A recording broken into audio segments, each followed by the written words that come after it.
Blog Talk Radio. Hey guys, this is Those Guys with your host, Matt Marrero, along with your other host, Satish Ram, who wants to be an actor. Hey, if you're looking for an accent, you found the right guy. He says actor, but I love it because JV's like, is that an accent? He's like, I don't know. I think it is. Yeah. No. He knew it was an accent. Remember, he knew it was an accent because I know it's been a little bit since you've seen it. It's been, we are a little behind. But you were saying like you were. He said, yeah, it's an accent. But it's like, what kind of accent? I don't know. Mm-hmm. Acting. No, and it's funny because like he can't like necessarily say like Italian because one, it was bad, but two, Italy may not necessarily exist in their world. I don't think that's why at all. I think it's just because he's so sheltered and he could, like, see The Godfather in passing or something like that where his dad would be watching it, right? In passing because, his dad and Amethyst do watch things together. So he could have easily seen that in passing and just not know what's going on because all he knows is Beach City and children's shows.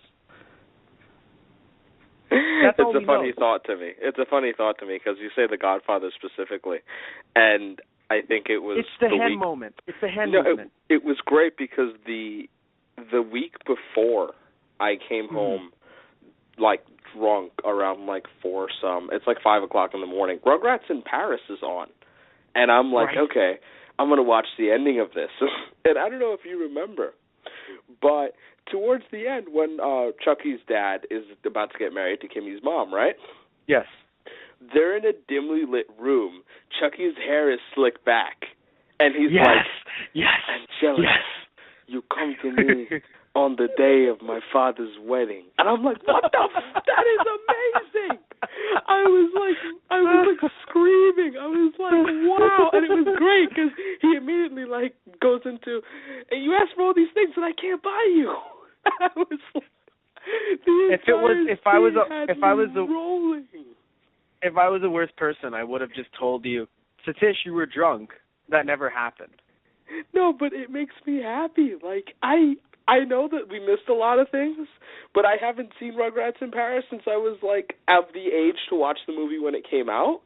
Yeah, of course. I had no idea of that. So I really laughed when you said Godfather because immediately in my head I'm like, Angelica, you come to me on the day of my father's wedding. And I'm like, fucking shit, that was really funny.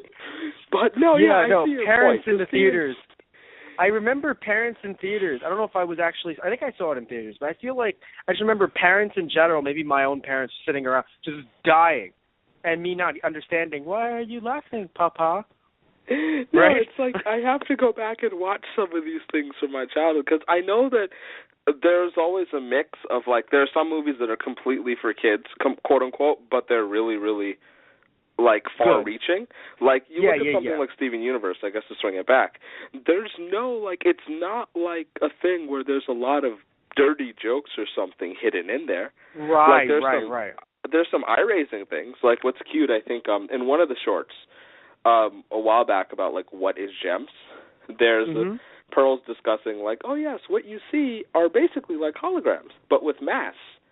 So the Garnet like figure turns to Amethyst, and Amethyst is like, nice mass. Garnet says, I know. I was like, that's cute. Like stuff like that. But that's pretty much as far as it goes. And we know for a fact that Steven Universe has a really like far-reaching fan base. Yes. I really like this show, right? Just bringing it back and talking about episode 17. Because today we're talking about 17, 18, and that short. Are all out the windows for me. But I just know it's historical friction and friendship. It's hard. It's hard because everyone tries to be so super-duper official. And the problem with that is, I'm a man who loves air dates. I hate production codes with a burning passion. Because here's the thing, right? This isn't relevant for Steven Universe because, to be fair, Steven Universe production codes work out very well. But you look at something like Batman the Animated Series, episodes were actually made out of order. In other words, they were written a certain way, but they are actually out of order in terms of production codes. Why do I say that? You have an episode that introduces Robin. Before that episode, you see Robin just chilling, just because he's just there. If you watch in production code order. Yes, in production code order. Now, you could try to tell me, oh, well, the episode introduces Robin or that talks about Robin more. That was meant to be backstory. It wasn't meant to be the first one, which I have to be honest, I can't remember. So good argument, me. But still, I just, right? So I like that you're not even prepped to counter yourself. No, not really. But still, the idea is, so technically I still win, though. It's either me or me. So I won. But technically you still lose, though. I countered myself with my own argument. Trust no one, not even yourself. Yeah. God, I love those pictures. Anyway, so I said that and you immediately pictured what I was picturing. Like the guy and then behind him a Photoshop version of that same guy with a gun. Yes. Oh my God. Anyway, but still, the point is that, you know, in this case it worked out well. In other shows, it's just so silly because the DVDs were in production order, so Wikipedia lists them in production order, or other websites, to be fair, that categorize. So I have to sit there and go, I have to sigh. I have to sigh and just sit there and go, okay, air date. Saying, you know, Spider-Man also did that as well, the animated series. Not that they were out of order in a terrible, like, plot way, but it was done in a way where the air date actually put a two-parter that really worked as a season finale, the Spider Slayer one. For the first season, I don't remember. So that was air date. That was the air date. Had it as the last two. I'm pretty sure production had it as like one of like episode 4 or 5. You know, like somewhere in the middle. And it's like, again, nothing major story wise, but it's just, why am I going to watch it that way? You know? Yeah, and it's just tough looking back on it because we're into like the 70s of episodes for Steven Universe now. I think in general. Overall, I know because we caught at like we caught earlier than 52. But the problem with some listings is that... That's the problem. Yeah. 49, right? The officially 49 episodes in Season 1. There were 3 that were added to Season 2, but people are going to sit there and actually show you a list with like, no, they're part of Season 1, and then the air date will be after, and it's like, thank you. Yeah, the 2 off the top of my head I know that come in are Open Book and Story for Steven, because they decided that because of the way they were in terms of like the actual content of the episode, they didn't necessarily need to be in Season 1, which was true, because you look at something like Story for Steven and it was Greg telling a backstory. Like, that could have happened fucking anywhere. I'm really glad we got it eventually, but it could happen anywhere. Yeah, no. But I like the production code version having it, like, okay, to be fair, if there's a DVD of it, I'll like that. You know, it's like a DVD, in this case, it works because it's prepped for the season finale. But at the same time, I do like that we had the action season finale, and then afterwards we got Story for Steven. It was like nice, like, oh yeah, and then, you know, and then we get to chill out. Because I needed that episode. I needed that episode badly, especially the song made me so happy. But I think but anyway, so it's really frustrating because I have to explain episodes put in. Go ahead. No, I'm saying I have to explain this to people, where I have to sit there and just, you know, Matt, no, I don't. I don't have this one on my DVR. I don't have this one here. What am I going to do? No. It's like, okay. No, it's okay. It's okay. You're good in order. Because a lot of the episodes, I think, are made with this whole like time-space thing where they can be placed in anywhere. Like, you look at something like one of the episodes we're doing tonight, one of them, Historical Friction, where that as like can basically happen any time after Jamie has been introduced. Like, not just after Giant Woman is introduced. Right, because it's relevant to, like, that stuff. Both of those stories. It's not necessarily a thing where, like, it had to come in where it did. Now, it was aired that way because it was, like, part of that whole weekly thing of, like, we're going to give you heavy stuff, then calm you down, then more heavy stuff. And so Historical Friction and Friendship fall right in the middle of, like, here's your cute little filler, which is still worth watching, of course. We have a discussion every time. And Friendship isn't filler. And then Friendship, which is the, like, no, it's not. Right. Okay. I was going to say that, I'm regarding Historical Friction as filler and Friendship as, like, the story advancement. Because it is, directly relevant to what happened, would have been 1 or 2 episodes ago. I'm not 100% sure, but... Yes. So when it comes to Friendship, it's filler, but I hold it a bit too close to my heart because as an actor and a writer, you know, and as someone who enjoys theater. Do you want to be Jamie? Do you want to go out and be a mailman to, like, serve your needs for money and then on the side run, like, local Brooklyn theater? What's funny is, minus the local Brooklyn theater, isn't that kind of what we're doing now, where it's just, by day, he's a speech and debate coach. We are delivering by night, mail. He's a podcaster. Oh, no. Okay. I took it literally. In my head, I'm like, okay, in a really abstract philosophical sense, we, as bearers of information, much like the male men and women of America, are doing that job during the day. But also we podcast. And I was like, okay, I guess you can go with that. Matt goes places. That's abstract and it works. If we want to go that far, we have a code. Just like the US Postal Service, damn it. I am standing in like a Superman pose and nobody can see me, and that really sucks. I bear information. I go to different speech and debate tournaments and I write down information on how well the kids performed. And then you deliver it to the kids like a male person. I deliver it to their coaches. We can't give it to the kids directly. Stop. Well, come on. Throw me a bone. I just imagine throwing a bone at you and it hitting you right in the head. I will catch it because I play sports, damn it. Yeah, I don't. I wouldn't throw. I'm an actor. Yes. Hey, if you need that, no. I can act like someone who plays sports.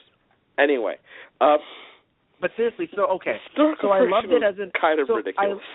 It was perfect. No, but it taught a lot. It taught a lot of. I don't know if I should say valuable lessons because I mean for kids it might not be valuable, but it's still like amazing lessons. And I know it sounds silly, but it's funny because I think that summated half of a year of English class when I was younger. That's what I'm trying to say. Like, maybe not for the kids, though, because, I mean, I don't, to anyone who wants to be a writer, right? And I don't know if the kids are sitting there like, wow, this is going to help me with a future writing career. But anyone who is a writer should definitely watch this episode because it's so interesting. It's a strange look into the world of, hey, your pilot just got picked up for television, right? Without even realizing it. I mean, without some people realizing it. Because, first off, all right, so we have not only do we have the concept of, writing, right, minus the pilot stuff, right, the idea that, you have this character that's not believable, not relatable, but what I love is they did not tackle suspension of disbelief because it would be so silly if they're going to say in this show, in Steven Universe, 50-foot tall people, that's silly. That's not what they're doing. Right? They're saying that Mayor Dewey's, Mayor Dewey's grandpa, he was not relatable. It had nothing to do with suspension of disbelief about him being 50 foot tall or not. It's just that they can't relate to him as a character.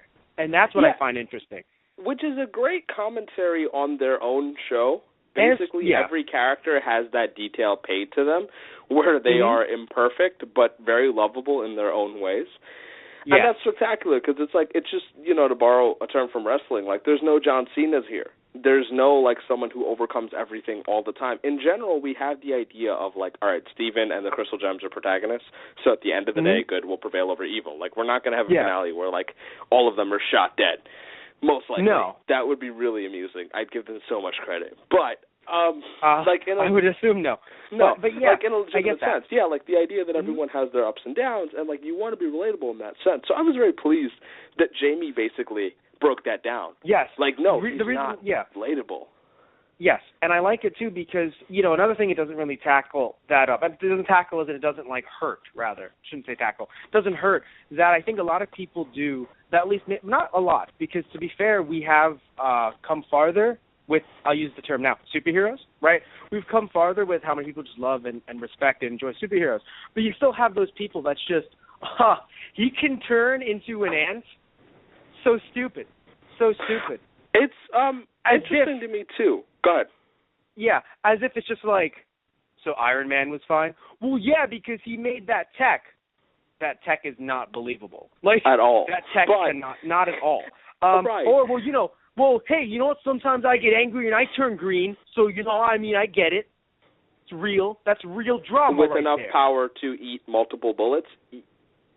Okay. Look, all right. I don't talk about what you do on your weekend, all right? Okay. So correct me if I'm wrong here, because this is a cloudy spot for me. Was Steven really excited at the original story that Dewey pitched? Yes. Because, he was, right? No, because it's interesting. Okay, it's not that. Okay, he was excited because, again, as a kid, you don't. So I mean, in theory, it was a good lesson to kids, at least to teach them. Hey, that's this is the your point. Not even I didn't look at it as a lesson to kids. I looked at it as like a commentary of the sense of like when we were younger. People like John Cena or the traditional superhero build, the idea of like unstoppable Superman. He has one minor weakness, and then he'll overcome it to destroy everything because he's the man or the woman. So like, I like that because it was very genuine to me. By the way, I'm not saying this against you. I'm only saying it against everyone who says that and they're rude about it. And it's not to you, but I'm about to say this. Fuck you, Satish. Superman's great, but go on. I'm not actually saying that at you, but you know what I mean. No, fuck you too. It's totally fine. Okay, that's cool. Like, that's cool. It's definitely a thing where, like, I like that you defend Superman and not John Cena, by the way. That's why I have to let it go. But it's really funny to me. I can't defend that character. That's what I mean. Because, like, I'll let you go to bat for Superman and accept everything and shake your hand and we can walk away. You go to bat for John Cena. And suddenly I'm like, hold on there, Jethro. One of them is an alien that came from space. One of them has redeemable, relatable qualities. Isn't that right? One of them is an alien that came from space that did help a lot of people, but has also caused a very large amount of collateral damage. And the other one's Superman. And Superman, I think, is very relatable in his own right.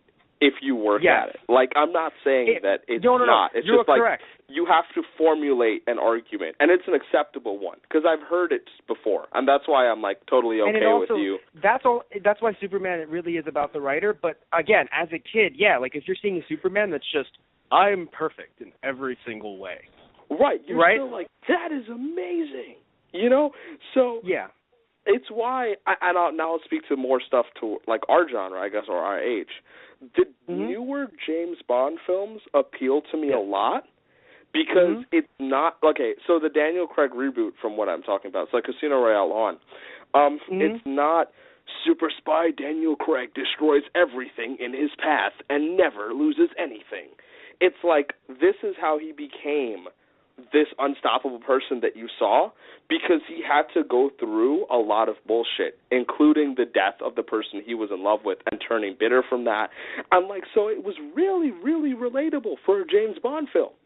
And that's why I'll debate, like, Casino Royale is one of the better Bonds, because while we can appreciate the super Bond, the whole idea of, like, mega British spy who does, like, all this stuff, Casino Royale portrays Daniel Craig and James Bond as a more relatable character, and Quantum of Solace and Skyfall take you on that journey of, like, discovering why Bond is Bond, and we can attach ourselves to that, and that's why I like the newer James Bond stuff versus the older stuff. Now, I do like the older stuff. I've seen every film, and I'll admit to that. Yeah. And I've enjoyed pretty much a lot of them. Not all, but I've enjoyed a lot of them. Have you really seen all the films, Satish? And, like, I've heard all the terrible jokes and all this kind of, like, I get it, you know? And I get the criticisms in the series, too. I totally understand that.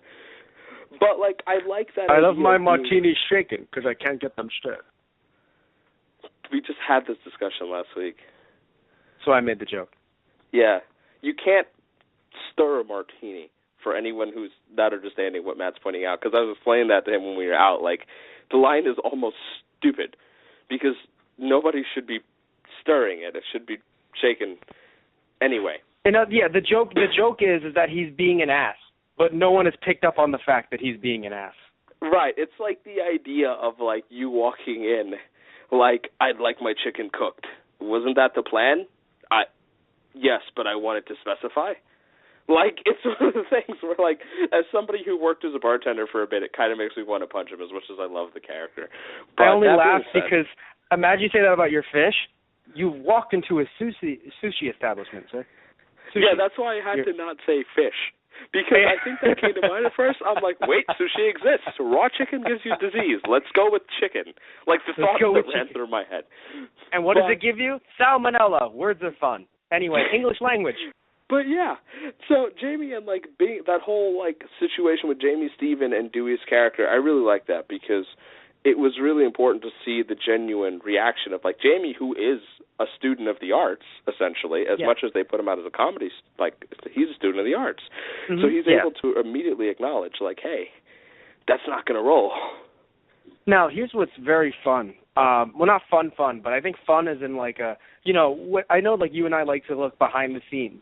Right, with certain things, and a lot. So what's fun is seeing their commentary on and this wasn't the writing thing. This was the first thing I was kind of going for. Before that, the fact that we have the situation where someone says, "Hey, I'll fund your project." Right? I'm not going to use the word investor. I'm not going to use the word investor because I don't want to say anything bad. Because we would love investors. Like we're not going to sit here and say anything bad about investors. But the idea of, and this usually works. That's why I said pilot. Right? I was like, we're going to pick up your pilot. Oh, but here's the thing. Can you change? Right? Can you make the main character an elf? And it's like, we're going for a crime drama, New York City. Are you changing anything else? No. Focus groups really just said they wanted more elves. Yeah, it's really interesting because that totally can happen. And I always think back to an episode with the Boondocks about it because there was an episode of the Boondocks where Huey they basically say, like, he'll do it if he gets full creative control. And after he writes the whole thing up, the principal's like, minor change on page 32. I think there's a continuity error on page 37. And, Jesus can't be black, which is like the entire point of his play at the time. Yeah. And it's just like, so I'm going to create a play with a vulnerable, lovable character. And here is the superhero you will be presenting to Beat City Theater. It's literally the line, honest. "Remember who funds this," is just like, wow, this isn't even like a slight under. No. Like, it was very overt. There. Like, here, welcome to life. And I was like, all right, cool. So, like, subtle stuff like that, like, again, like, credit to the writing staff because they did a really good job. Huge credit because the elf thing was a joke, right? But here's one that I'll say that I know. I don't want to choose any shows because I don't remember them and I don't want to, put any slander or anything, but I want to say this, right? The idea of, we're going to make a really cool show where the main character is a woman, right? And she's going to be tough, she's going to be powerful. Basically, imagine if Steven Universe was centered around Connie, right? Like an idea, right? Of like, let's pretend something like that, not in Steven Universe. Again, never happened with Steven Universe, and I'm not even trying to protect anyone, just didn't. But so it's like you have a network or you might have, a production company say something like, ooh, hey, how about you're not a woman, right? And here's how it gets worse. It's just like, are you going to not, fund my thing? Oh, no, we'll still fund it. We'll still fund it if it's a woman. We're not going to not fund it. But imagine how much more money we'd give you if it wasn't a woman. And there you go. Yeah, because I remember this movie, it was actually one of the actresses, I think, the main actress, the head actress, the one who ended up playing the main woman. It was some kind of, I don't believe it was a documentary. I don't believe it was based on a true story, but it was one of those like, hey, I am military, kind of like a Navy SEAL type. No, not Navy SEAL. What am I thinking? SEAL Team 6. There we go. Stuff like that. So she mentioned on, I think it was Colbert, his new late night show, that it was like, I could have not had my role. Which is really tough to think about. But the director, or the guy who made it, which I think who also was the director, was just like, nope, we're going to work with our budget right now with the lead role being a lady. So kudos to that guy. But how crazy is that? Like, they're not going to cancel the project because, oh, God, imagine if they did that, like the media storm around that would be terrible. But imagine how much money we would give you if you just had this little creative change. So in this case, it was a bit more direct, like, oh, no, now he has to because of course it fit the story. But either side is still disgusting. And not something that know? I feel like very comfortable thinking about. I'm not saying we can't talk about it. The idea of like, man, that would be really rough for me, because being a really headstrong person, like I can imagine how hard it must be. And then you look at something like, as a whole, Steven Universe, right? Oh, what the hell does like Sugar have to go through to get some of this stuff through? Yeah, well, you know what? Well, honestly, here's the thing, right? Personally, I feel like because of Adventure Time, that's the same thing we mentioned with WWE stuff. Well, where that's it's just when you show that's the credit to work off of. Yes, when you prove that you can do it, all of a sudden, that's the joke that we'll make, right? Where we're just like, you know what? Like we'll talk about, like start your own business. We need to get a loan. Ooh, we can only give you a loan if you show that you can pay it back, which that makes sense, of course. But show that you can pay it back in a way where it's more like, wait, so I have to already have the business? Like, yeah, no, it's just to make my business grow, not to actually make it happen. That's funny. It's the idea of, like, I need a job. Okay.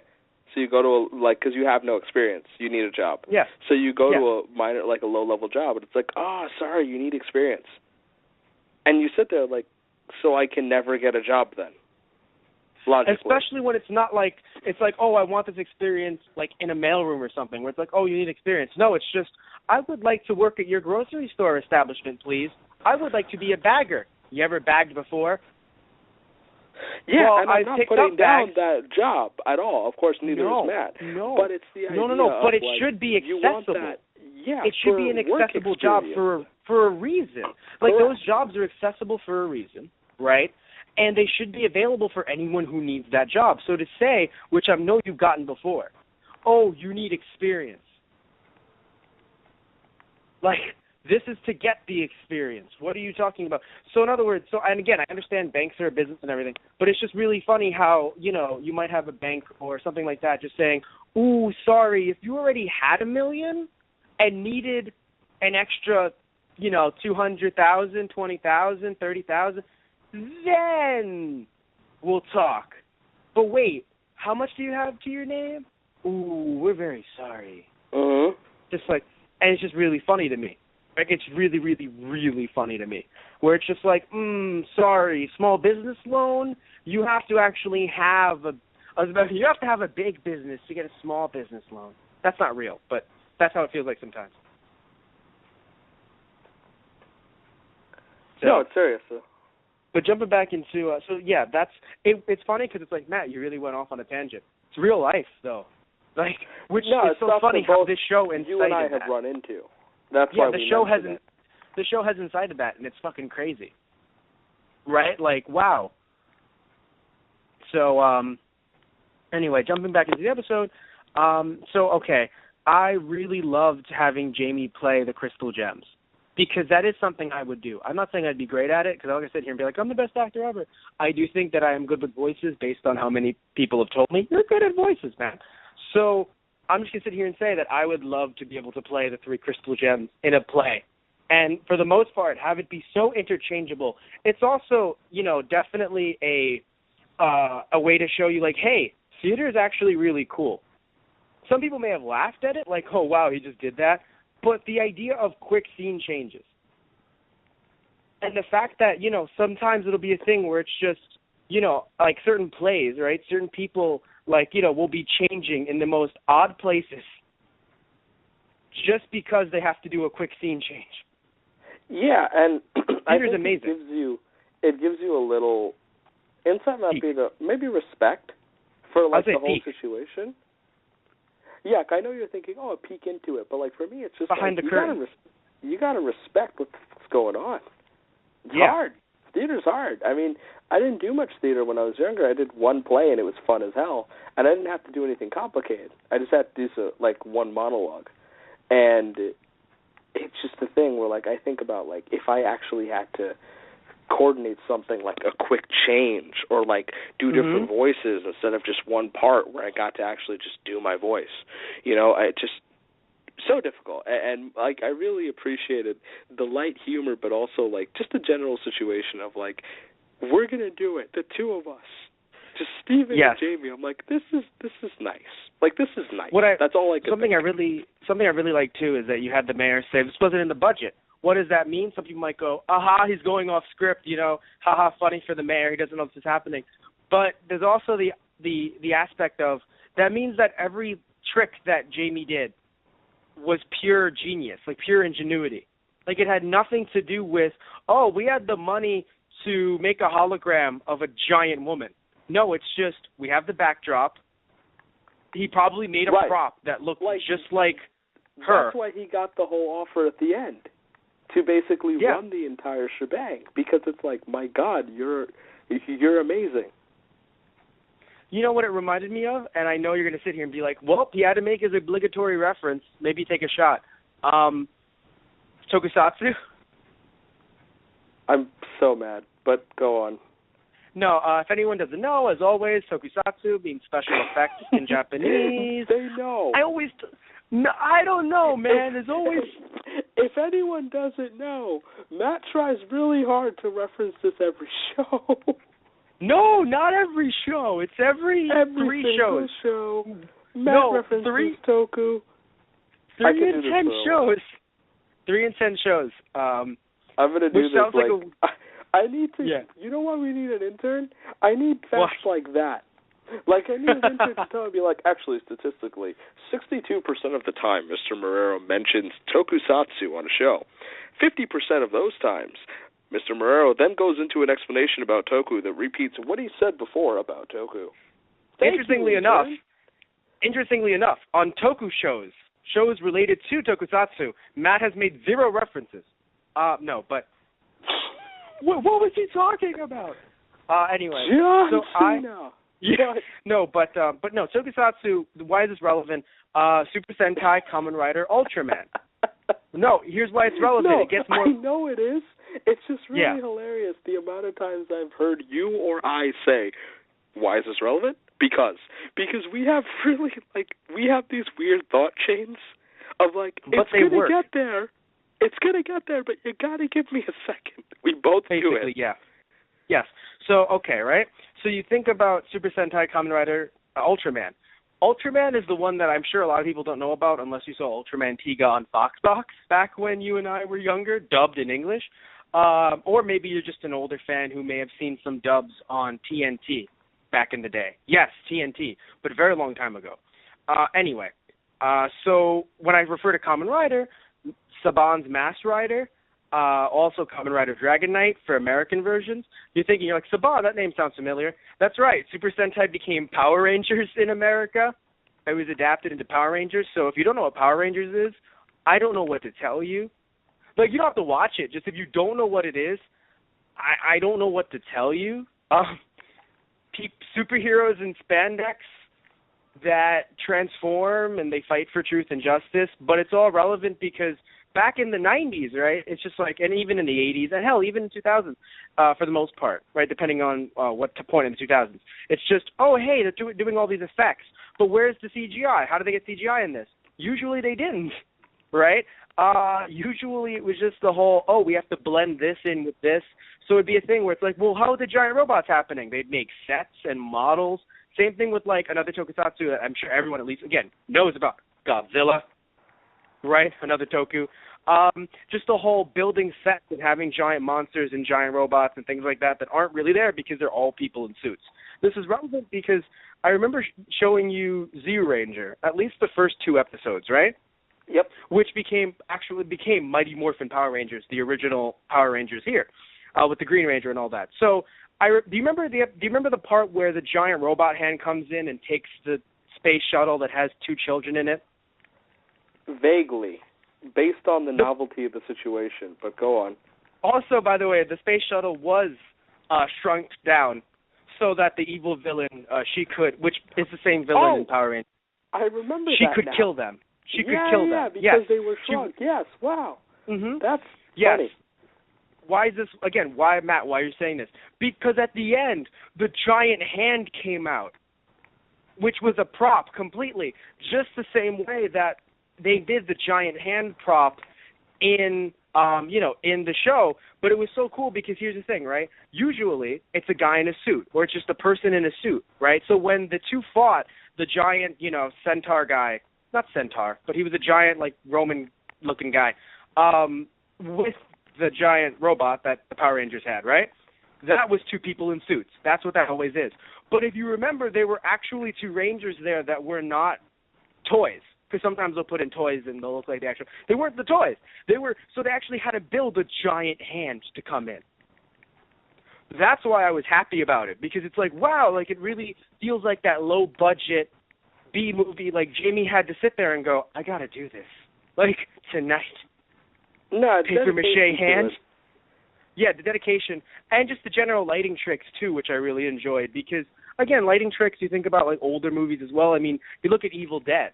Right, Evil Dead. It was just, hey, how do we show this force? We have a force in the forest. How do we show it? Minus the trees and the fact that the forest went against them. Still, we have this force. What do? We'll just move the camera around on a pulley. Like you don't see it. It's a force, but it sees you. Right, until you get them actually like the Deadites in their bodies. And by the way, the Deadites in their bodies. Or at least the bodies, like the way they looked, when you're like, man, how'd they get their eyes so red? Really huge and thick and eye-damaging contacts. It's things like that are just beautiful. It's just like, how did Bruce Campbell, like, how did he cut his arm off like that? That was actually a bit more dedication. He actually cut his own hand off. It's a long story. Makes sense. Yeah. I mean, when you're dedicated to your craft. I think just because of our backgrounds, we appreciated the cute stuff about this episode. One thing I want to say, quick though, I think the idea of like, if this was a 30-minute show, the show would have flopped. I agree. You get what I mean? Like the fact I sat there and I was like, because of the fact that, this is a 12-minute show, Pearl's suggestions are going to be perfect. Like, if this was a 30-minute show, it would have been a thing where it screwed up, and then he would get a redemption shot. And the whole episode would be Jamie's redemption. And then it would go amazing, and then he would get the whole... Yes, so what you're saying is, which I agree, because you also see this in a show like... It's funny enough to bring them in the same light, but it's true. Yes. Mike Tyson Mysteries. Yeah. Or even Robot Chicken, interestingly enough. Just the idea of the concept and the content... It really works around this, the whole 11, 12-minute, time frame better. Where Gravity Falls, I personally do not think it could work as an 11-minute show based on their concept and their content. Yes, they need the time. They need it bad. Where Steven Universe, with the eventual two-parters or stuff like that, works out much better. Definitely. Right, definitely. And again, maybe, I don't know, maybe they could write a really nice, 22 or 24-minute episode. But they do, and they're called two-parters for a reason. But they're done in a way where, to be fair, they're done in a way where you look at the Jailbreak and that, two-parter, right? It still could have just been considered a commercial break, the way it was done. So even though it was a two-parter, and they ended it on something that was like, I need to see the next one, it still could have been just a commercial break because she was fine. Garnet. But anyway, so, that's how I feel about the situation. That's how I feel about, like, this show. It's how you feel, and I agree how you feel. Like, I love that I'm taking it as my own. That was my thought. No, but you understand what I mean, right? Because we watch it on TV, so we both understand that idea of, like... Yeah. No, I get you. One thing I want to mention, too, is that... So we saw Sadie's mom, which... will be relevant later, but if you see that woman, you're like, she has blonde hair and looks like Sadie. But Sadie's mom asked Jamie for an autograph. Yeah, and it made me laugh because it's like, and she was there before as well, like as a character. We've seen her like character model, and it's kind of the thing where like, hey, we've seen these people, and it's like that looks a lot like Sadie. Well, that makes sense. But, and we'll talk about that in another episode. But still, it's really funny. It's like, yep, that makes sense. But yeah, no, I really enjoyed, Jamie being able to do what he did. I enjoy, a lot of the work that was put behind it. And I'm really happy. Also, the fact that it feels a little bit like us sometimes where it's just like we have our day jobs. And I know, you're back to a student, but still, like, you have your job during the summer working with kids, as I do during the year. I feel like we just have to tag team it out. Like, all right, dude, you got to fucking take this now, summer. But, so, we both have these jobs, and it feels like it's like, this could ruin my career. As opposed to, this can ruin my, my hobby. And then they had the stage jitters, which everyone has. So they were like, acting.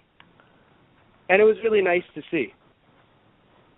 Yeah, no, it was a feel good. Yeah. Also, before we move on, just very quickly, the concept that, hey, so he was relatable, and at the end, he looked like a better person because of it. This could have easily flopped if it was flipped. Like the whole play could have flopped if it was the original script. And, Dewey was looked at as a god who could grow 50 feet and save everyone. So I like that they took it and they were just like, hey, this does work, everybody. Stay true to what happened. Also, I'm sure it was a knock on adaptations too, where it's just, hey, maybe if you stick to what the original story wrote, people will like it.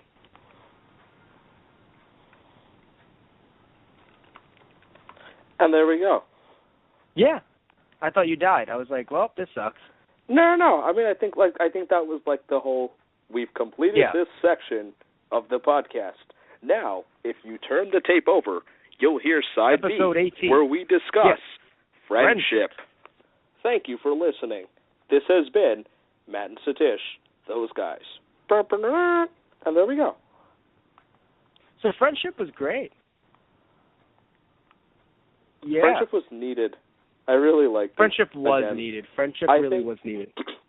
No, it's just funny because, so the week up I was sitting there like, tension must resolve. Like, how long is Garnet going to hate her? Yeah, no, I agree.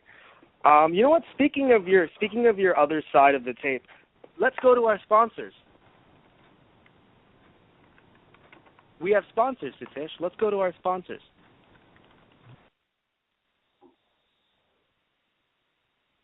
If you're a fan of those guys, then you're going to love TGP, Those Guys Play, the YouTube channel for Let's Plays. TGP, Those Guys Play. Check it out on YouTube. All right, and we're back. So, as you were saying about friendship?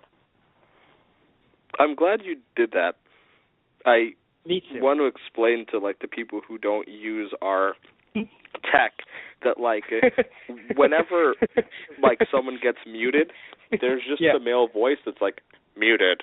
And it's funny because Matt's like, let's go to our sponsors. And I thought it was just going to be a moment of silence thing. But he actually mutes me as if I'm going to say something, and it just unmuted.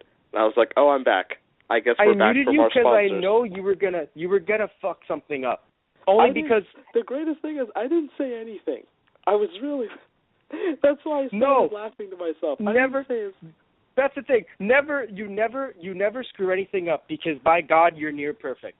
But you have to understand. Oh God, I'm not relatable. No, not at all. I'm like I have Steven. to understand. Nobody can relate to their robot podcaster. How can I relate to my robot podcaster? But anyway, so I'm glad you like that. No, but seriously, I just was so worried you were going to be like, haha, that's such a cute joke. And I was like, I have to mute him. I thought about this for a while. I was like, we should just start doing this. Just because I do my own thing at the end, but it's sort of a separate entity. No, not that. But anyway, so friendship. We really needed this because this show doesn't really do drama a lot. However, that's good. Because it doesn't do drama, it made a situation like this really stick out, right? It made a situation like this really kind of, like, hit, like, wow, this is a big deal. Because we talk about this a lot with some other shows where it's just, hey, we need to make something a big deal. How do we do it? It's not by doing it a lot, right? It's not by continuously doing it over and over and over. Even if you're like, oh, but we haven't done this in a while. Still, it can still happen a lot. So that means that when something, basically when it's like, ooh, let's eat sushi, bringing up sushi again, right? Because that's something people don't usually have every day, right? Yeah. So it's like, we're going to have a special sushi day. If you do it Monday, Tuesday, Wednesday, Thursday, Friday, Saturday, Sunday, the whole 7 days, and you keep that going for a month, it's not special anymore. It's every day. It's just another part of your day. You're going to come home and be like, so sushi today. And then when you have steak, which was something that you had maybe like 2-3 times a week at one point, now you're like, oh my God, it's so special. That's what it is, right? So in this case, the fact that they don't do drama a lot, like drama in the sense that it's like, I don't really between the team like you anymore. Yes, you know, like, like they don't do that stuff a lot. It makes me sit there and feel like, you know what, this is special and this is nice. It is, because I wasn't used to it, I wanted the resolution really quickly. Like yes, an that impatient millennial. Yeah. I just, give it to me now. They need to love each other again. Help me here. Yes, me too. But I don't know. What I enjoyed, I think, is that this episode made Pearl a bit more relatable, because I think I've defended Pearl to you before while also agreeing with a lot of what you said. So basically, I'd agree with you 75% of the way, but there was at least 15 that I just couldn't see eye to eye on with you. But I'm really happy they did this, because you can't come out of this episode, right, if you have feelings of your own self-doubt and sit there and go, but screw Pearl. Yeah, see, that's exactly why I was going to say, the first thing I said was we needed this, because I get really angry at Pearl a lot. Yes. Okay? And I'll justify it, because I really think, and it's in a good way, not like the idea of I do not want Pearl on my television. I'm like, no, Pearl is doing this, like criticizing Pearl as a character, not in a way of criticizing the writing, but like making her a good, evil sense. So, like, evil in that sense, rather. And so having Pearl have this discussion and that kind of, like, motive and explanation, everything, it was also implied throughout the show. But I really liked the way it was presented, and I needed that, because I want to be able to sit there and be like, you know what, all right, this is why you do this, Pearl. You do have redeemable qualities here. This is a warmer spot for me. Like, it hits me in a place where I can relate, and I'm like, okay, so I'm not going to be as angry as I would have at you before going forward. Yeah. Yes, no, we like you said, and I agree, we really needed this, because without it, it's just, because again, it's very relatable. All jokes aside, it really is relatable, and I do think that unless you're really trying to sit there and be, I don't want to say hard-headed, but, because again, there are some people that maybe don't feel any self-doubt ever, and kudos to you, right? Just know that there are people that do, right? So, there are some people that even through confidence, and they're sitting there and like, yeah, I can do this. Sometimes you're just sitting there and you're like, yeah, this could probably fail. Just a giant fire. Just burn. So in this case, it's really nice to see that Pearl is able to, you're able to see that Pearl doesn't think that highly of herself, and that's why she comes off as very devoted and just, she really loves, she's very passionate but also very devoted to people, because in her mind, she is just a foot soldier, even though she's so much more. Also a soldier. It's also a soldier mentality, interestingly enough. Not that every soldier thinks that way, but because she is from, she is a gem who, fought in wars, and she considers herself just a soldier to be, given orders to. She's not a general. She's not a leader. She doesn't consider herself the general or the leader. But that's why when we didn't know them, we thought Pearl was the leader. And then when we actually got to see them more, it's like, no, Garnet's the leader. I don't know. Personally, I thought. I think if you go back to the podcast, I remember sitting there like, no, Garnet's the de facto leader. And we had arguments about this. Because from the beginning, this was way back in the day. Yeah, I remember arguing with you. So, because it just seemed like, okay, Garnet, to me, it struck me as, and in the beginning, before flaws or character development was in place, it did come off more as like a collective team effort. True. Because but I don't know. Part of that is the touch to Garnet was not the original leader. Rose was. So they're trying to put something together in the sense of Garnet steps up, but was not necessarily the one who was going to. Maybe I thought Pearl in my head, because in my head I think of Pearl as like the mom, like Steven's mom. Even though they're all really just parental figures, there's no real label on any of them. They're all just guardians for Steven. But something made me think of her as the mom, quote unquote. and I don't know why. Maybe that's why in my head I just thought, like, yep, that's who that is. Like, that's the leader. I don't know why maybe that happened in my head. Or because we saw, what it might have been too, when we saw her training Steven, her being, being Pearl, it was more about fighting and more about combat, where Garnet was more about getting in touch with yourself. And I don't know why, for some reason, I guess in my head, maybe I just related it to more like combat, being in charge, fighting a good fight, whatever, yada, yada, yada.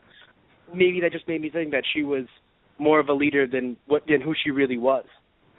Yeah, and looking forward, you can see why Pearl was so focused on combat. Because she is the foot soldier, et cetera, et cetera. But, going further from there, it was great for me to have to see them make up, and also the fact that basically they had to fuse to get out of there. That was their only option. And it was really significant to be in a position where, because of the way Garnet values fusion, you know that because it happened, all is forgiven. Exactly. So it's a nice way to wrap everything up for their I'm so stuck in wrestling mode. For their feud, nope. For their angle, nope. For their blood feud, even though they don't have blood. But yeah, so for what's going on with them, right? It is nice to be able to have them come together. It's kind of funny. In a fusion? Yes. Come together in a fusion. And they're able to forgive each other. That's kind of a joke in itself, huh? Yeah. They came together to fight. Damn it, no. What I'm trying to say is, they worked together. No, I'm not saying that. But anyway, it happened. And it was really nice to see. And you can tell the tension. You can really see the tension just from the beginning, where Pearl is being overly Pearl. Where it's just like, and that also was a huge stress on Pearl, because Pearl, trying to make Garnet forgive her, put herself in the line of fire so much that she stopped thinking rationally. Even though, also that too, by the way, she always came off as the one who would talk about thinking rationally. So I guess my brain was like, right, rational leader. And I'm not saying that I'm not trying to say that foot soldiers are, foot soldiers are dumb, that's why she can be, no. But she is prone to her emotions more than Garnet is. And when we learned that, then it became more apparent that Garnet was the leader. So, but you look at Pearl, right? And so she let her emotions take the best of her, because usually she can be a bit calmer and not do things like, hey, look, that is Peridot. Pearl, stop it. No, that is Peridot. I will strike Peridot down. That is not Peridot. Right? And then just get caught up in a bunch of traps. By the way, Peridot. So, Peridot's an interesting character. We're not, okay, so we're at a point in the story right now with this episode, and also with some previous ones, that you're really starting to see her become this, I'll use the word adorkable character. No, adorkable is good because they wrote that way. They wrote Peridot that way. But it's funny, because again, it's another one of those when you start to learn how people really are, because at first, when she first appeared, she felt as if she was just like, I am Peridot. This is who I am, right? But you get her out of her environment and you have her try to adjust to what's going on, and and these fights, and all of a sudden she's just calling people clods, and she's a word that I've never heard before. Oh yeah, Peridot has turned clods into like a lovable internet phrase among the Steven Universe community. Yeah. So Claude, right? She it's nice that she threw Steven's back at them, which was funny. Have a nice weekend. So it's very interesting, I think, to see how Peridot, has kind of evolved into a character that you can't say that you love her because she is evil. Evil as in, from the looks of it as of right now, she's trying to destroy the world, right? Or at least assist in the destruction of the world. But you also, it's just another multi-dimensional thing where, you can't say, oh, yeah, she's such a nice person and everything. But it's not like she has to, I enjoy the concept that this show does, and a lot of other shows have started doing. Even anime will do it sometimes as well, a lot more recently, where it's just, I am evil, but here is my backstory. Right? Or, the whole concept of, look, I'm evil, but I love puppies. Right? Just because you're evil doesn't mean it's actually, I eat puppies. Dun, dun, dun.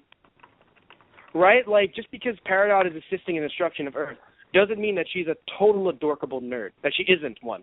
Because she is, clearly. You know, like, so I enjoy that, where they can actually make this character somewhat likable, and I assume in the future they will find ways to actually make her redeemable, a bit like Dragon Ball Z did, you know? Because that's the reason why I talk about DBZ a lot when I talk about this show, if you listen to some of our older CD Universe podcasts. Because when it comes to Dragon Ball Z in this show, you can tell that they were inspired, at least somewhat, by Dragon Ball Z, in terms of, let's make enemies into friends, and things like that. Right? Because if you even Dragon Ball made people seem extremely evil, and they all basically I'm gonna kill a lot of people and like have Piccolo? no remorse for it evil. Or Vegeta? Fuck Piccolo.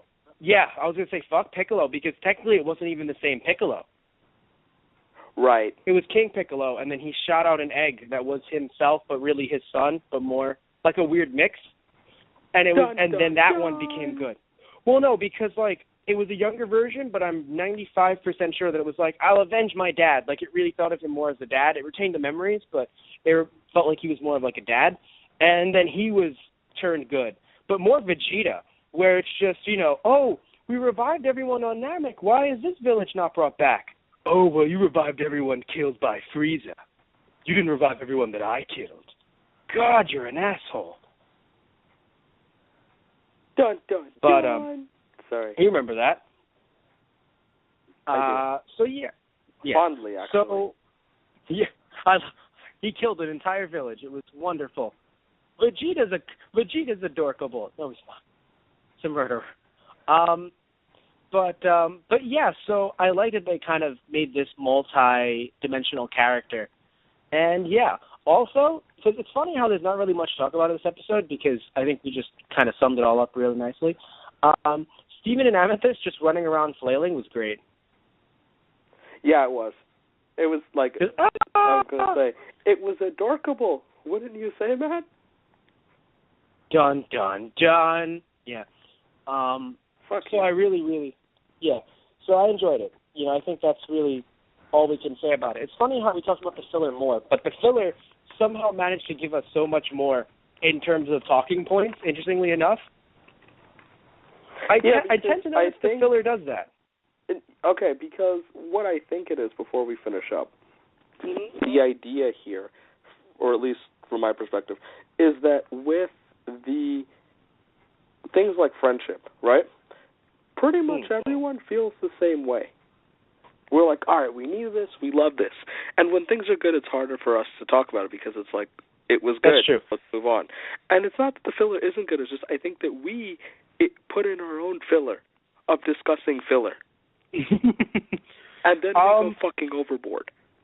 I think it's mostly because I say the whole we had more talking points because, like you said, we need to get this done. It got done.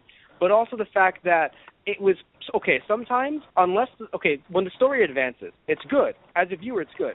As a podcaster, unless it adds a new twist or a new wrinkle, the filler might actually have bigger talking points because the filler might be the one where it's just, not only do we get to know more about Jamie, we get to see this thing in theater, and then this, and then this, and then this.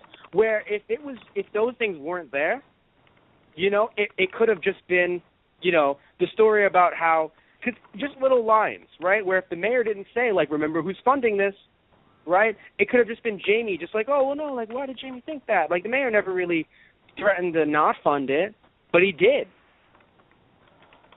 So little things like that are just huge talking points, I feel, for for general, not even hypotheticals, just saying, hey, this happens in real life and it's crazy.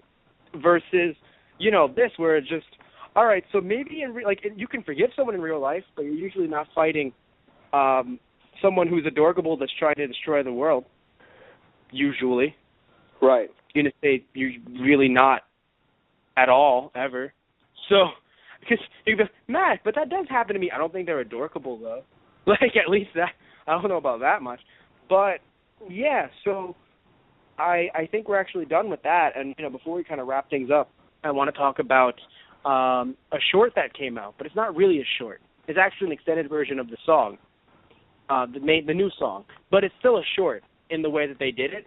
It was so interesting the way that they made everything kind of work out. It was beautiful to me, and it reminded me of an anime opening, or just general anime openings. But yeah, it was very interesting how they did it, because it's like, hey, we're going to make a short, internet short. We're going to call it internet short, but really it's an extended version of the new song because it led right into it just seamlessly. And I personally think it's a great way, if for some reason, right, someone's like, I haven't been able to watch, I can't get any of these legally for some reason or another, right? You know, and Cartoon Network plays them sporadically. How do I catch up, right? Watch this internet short. It's nice. If you haven't heard the extended theme song by now, which is a combination of the original, the new theme song, and the new, you know, and a little bit in between. The reason it made me so excited is because so this was shown at San Diego Comic-Con earlier in the year, and there was a video circulating with someone who recorded it. And so when I watched this, I heard the crowd sounds, and it wasn't just me, it was everyone, because they heard this and they remembered the crowd reaction to when they saw it at San Diego Comic-Con, because the video had the crowd reaction.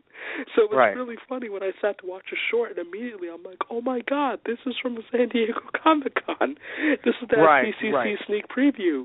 And so I hear certain parts, and I'm like, oh, because I remember the crowd cheering, and it's not there. But I really loved it. The first time I saw it, made me cry. That's actually what up happened to me, too. No, that's actually what I was going to say. It's exactly what happened to me. And I just thought it was weird because, like, I don't know why, but it just got me so emotional. I was like, wow. I think because of the fact that, you know, a lot of stories will, other than like little flashbacks, right? A lot of stories will just plop you into it and just go, here, have it. This is what it is, right? And even the flashbacks, there'll be things like, wait a minute, it's my brother that I never talk about. Yes, it is, brother. Oh no, my brother just got shot. No. Like, you know, the brother that I remember, and then they'll, like, do a flashback to the brother, and, like, they'll just jump between that the entire episode. Like, shows will do that, but rarely do they actually do something like this, in my opinion. Maybe I'm just not watching the right shows. But I feel like this concept of, you know what, let's do, like, a little mini, like, actually show them just how, you know, Steven's musical talent, right? So, of course, because he's been hearing his dad for a very long time. So he's maybe about, I'm going to say he looked like he was 6, 8, yeah, it's hard because of the missing tooth. Yes. So you know that he's obviously younger than 10, which is what he currently is right now. Correct. But anyway, so he's singing, and the Crystal Gems don't know what to make of it, but Garnet just knows we should inspire him. Like, we should clap for him. We should do this for the kid. And not that they don't like it, but it's just like, you know, of course they're not going to sit there and be like, ooh, Steven, maybe you should have added a little bit to this too. Like, you don't do that to a kid unless the kid's really, like, enthusiastic, like, I want to do this one day, critique me, right? Usually it's going to be like, wow, that was really good. And if it wasn't good, you might say, well, it was really good. Hey, maybe do this, like, you know, in a nice way. But, like, you're not going to sit there and be like, ooh, okay. Like, you're not going to sit there and just be like, I've seen better on Broadway. Sorry. You're a little shit. Like, they're never going to fucking, if you do that, don't fucking do that. Like, if that goes through your head, don't fucking do it. So, yeah, I liked it because, you know, they started clapping, and it's like, wow, that was really cute. And then it just shows them creating the house that we've just, building the house that we've just seen, that we've, in a way, taken for granted. Like, it's like, oh, yeah, that's always been there. It's like, they had to make it. So they make it, and, you know, we see Steven, some of his first memories there, and then it just somehow it's a seamless transition into the new song, and it's like, wow, that was good. So I really enjoyed it. It was really emotional for me. It's touching, yeah. And I liked it a lot, and it was cute. Like, just all these good emotions that you know what's also I want to show good too? Everyone.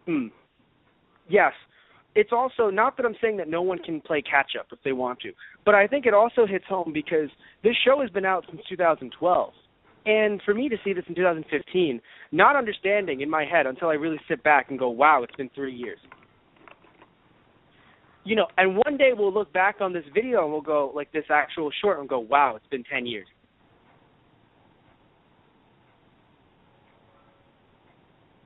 And it'll be before we even realize it.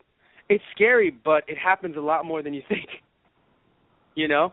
We'll sit there and be like, man, that anime's cool. I should finish that. That's what I'll say to myself. When did I start that again? High school, 10 years ago. I haven't finished Samurai Champloo. It's been 10 years, and I really, really want to finish it. You have no idea how bad I want to finish this. It's really fucking good. But I think what? As of this point, Mhm. There is an episode list in terms of names on Wiki at least, so there's an idea of like where we're going for this season, and then it's like there's probably more after that. See, with Gravity Falls, we've been kind of counting down things in the sense of like, right, this is now the halfway point of the series, basically. Mm-hmm. With Steven Universe, we don't know how long this is going to go on. Which is interesting. Yeah, I don't think it'll go on for 10 years. Like I said 10 years from now as in, wow, it's been 10 years since it first aired or whatever. Or this thing first aired, so it would be like 2025. I don't know how long this show's going to go on. But I don't know. Like I feel like, what is it? Like I feel, I don't know. Like I feel like it'll go on for a while. Like a while as in maybe, 5 seasons I think it can keep going for because of the way that they like have plot go on. Like in my head I can see 5 for some reason. That's it though. I don't think it should go for longer. Maybe 4 the least. Only because I don't know, like even if they're like we saved the Earth, I do feel like there's always other threats. Like we saved the Earth from this we saved the Earth from what's happening currently. That does not mean that they've stopped any evil gems or any gems that think that colonizing Earth is totally okay. So there's a lot of longevity with introducing a new society, like a new alien race, and having them be alive. It's the reason why Doctor Who, for a while, was like, oh no, the Time Lords are gone, they're gone. And then they had the plot point recently where they're like, let's bring them back. They haven't been found yet. But bringing them back does add some life into the show, in my opinion anyway. Because it's just like, you didn't have them around for a very long time. You bring them back, imagine the new stories that can come from this. Which is great. And one subtle thing, in the sense of like that little short, we saw for the first time the perhaps villain of the whole thing, Yellow Diamond. Right. That's pretty significant. We saw a shot of Yellow Diamond. Yes. So that's very interesting.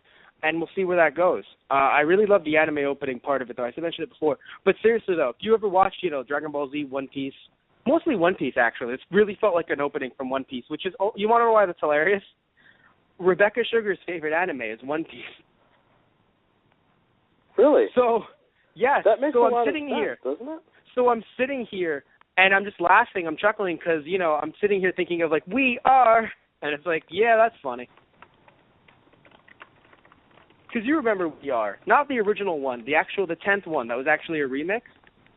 Where, like, Luffy's running around, and you see, like, his friends in the background as, like just their silhouettes, like, in the sky as he's running.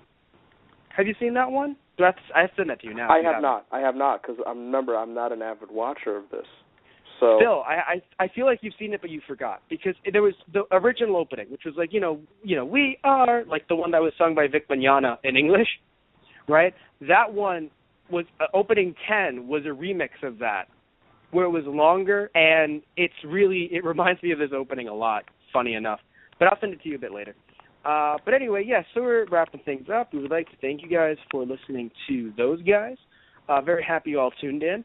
As I mentioned before, or as I mentioned before about our sponsors, we do have TGP, which is Those Guys Play, which is a YouTube channel that it is no way affiliated with us. Until you hear my voice and your voice, and our faces are there. Well, but they can't see our faces now. I know, but it's just funny because we introduce ourselves in the video as the people behind the podcast. So, whoops. But anyway, yeah, so we have our YouTube channel, TGP, Those Guys Play, one of our YouTube channels. We have many. But we have a YouTube channel, Those Guys Play, TGP, where we will have some of our Let's Plays on there, as well as some really funny videos that you made, wrestling-related, WWE video game-created entrances, where you'll take someone who just like, oh, hey, like John Cena, right, or a lot of anyone else you might know, like you think Shawn Michaels, The Rock, people like that. And it's just, let's make really funny entrances, because you can basically mix and match and make anything. And you've been very creative with that, Satish. And it's really, really funny. So that happens, right? We also have, talking about our podcasts, though, right? We have so many different ways for you to access our podcasts.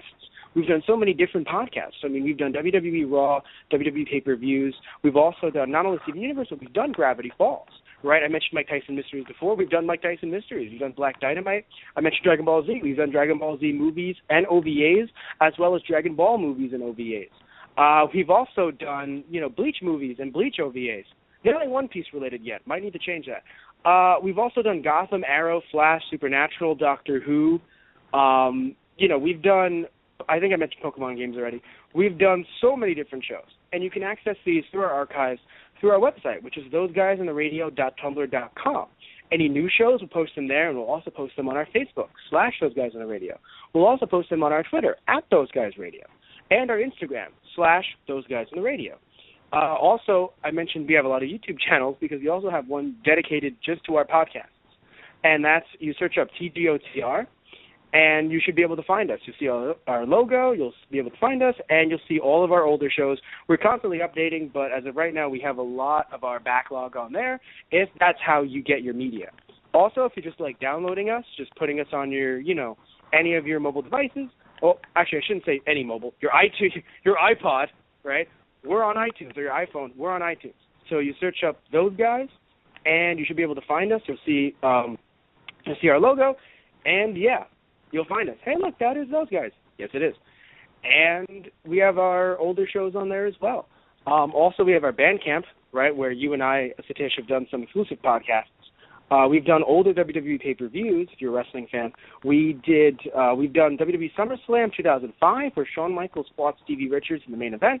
And we've also done WWE Unforgiven 2005, where John Cena fought Kurt Angle, where John Cena was defending his WWE title.